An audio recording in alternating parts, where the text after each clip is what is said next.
If you think you like nationalism or socialism, perhaps you'll like National Socialism, as invented by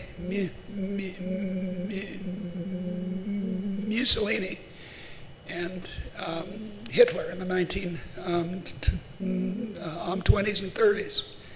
If you think you don't like liberalism, perhaps you'll like populism of the sort that Juan Perón invented in Argentina,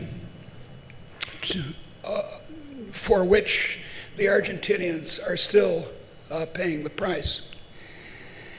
The bourgeois deal, to finish what I started a minute ago, is let me invent something and I'll make you rich. Let me open a convenience store or start a factory, and in the third act, so to speak, I'll make you rich. The problem that Piketty has is that he doesn't really understand economics, which is strange because he's an economist. He doesn't understand the second act of the drama of market-tested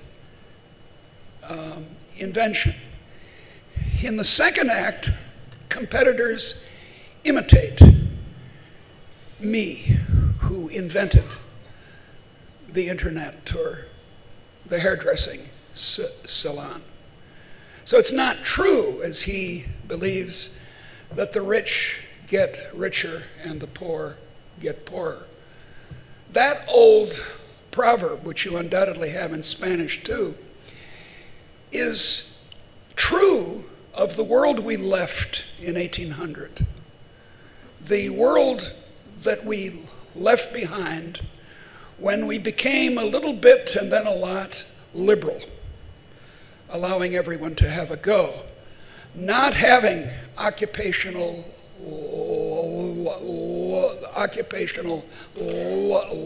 licenses, not having tariffs, not having obstacles to having a go. In the economic sphere, that's liberalism. Not having obstacles to people voting is the version in politics. Not allowing free speech is the version that's being tried out now in Turkey and Russia and Hungary again. So the temptation of socialism is great. And regulation, which sounds so reasonable, it sounds middle ground. I mean, we all want to be reasonable. We don't want to be fools and extremists and crazy people. So we want to say, oh, well, let's have a little regulation.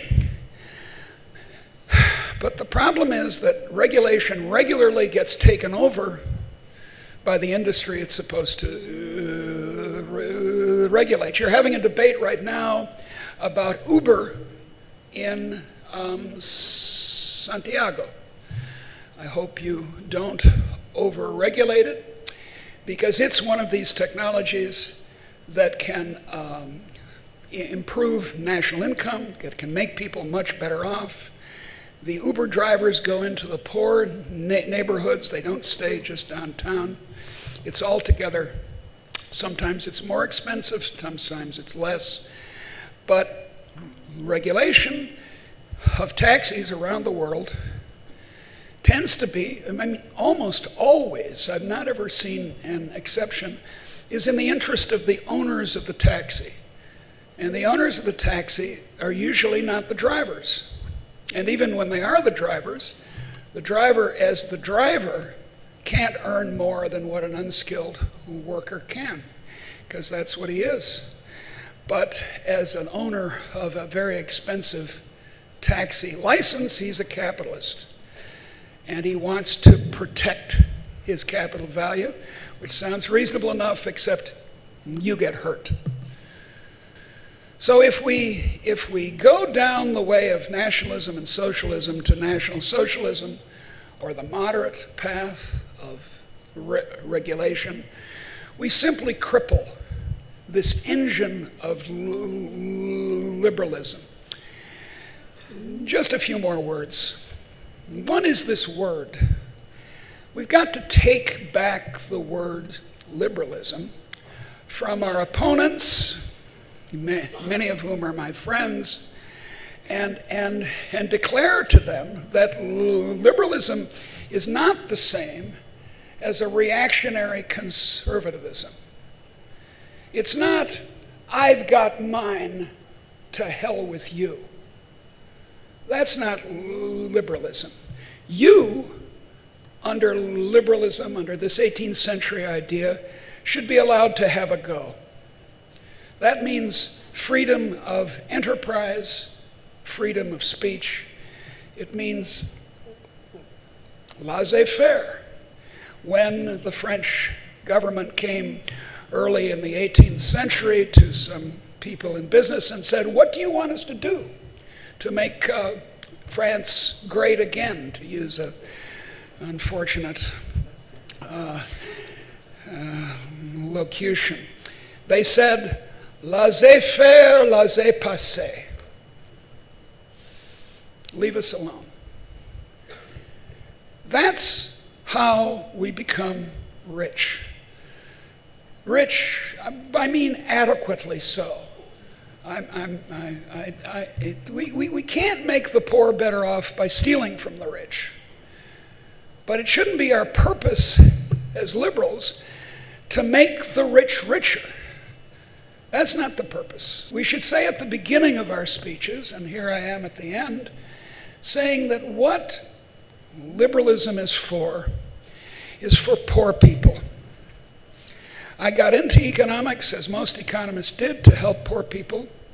I stay in economics because I want to go on, well, to the extent I do, helping poor people. If I ever debate Thomas Piketty, they tried to organize, the BBC tried to organize a debate between him and me, but he wouldn't do it. Why should he debate some professor from the United States? I will ask him how he spent the rewards from his book. Did he give them to the poor? I wonder. The poor are not made permanently better off year by year by taking from the rich and giving to the poor.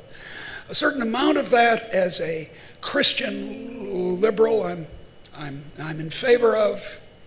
We in this room should be paying for the education of the poor, the elementary and secondary school education. I agree with that. That doesn't mean it has to be supplied through the state. It means that we should be taxed to pay for it. So there should be some of this transfer, but a small amount. The way to really help the poor is to have the economy grow.